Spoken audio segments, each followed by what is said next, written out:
کوم وختونه د دعا د قبلېدو غوره اوقات دي؟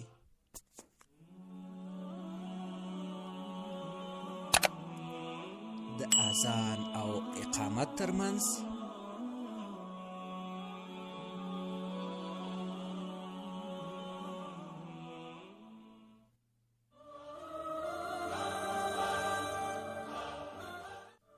د باران د ورېدو پر مهال،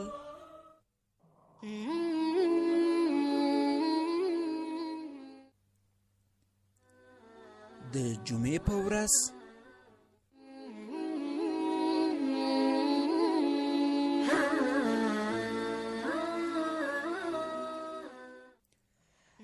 دعا د روژه ماتې پر مهال،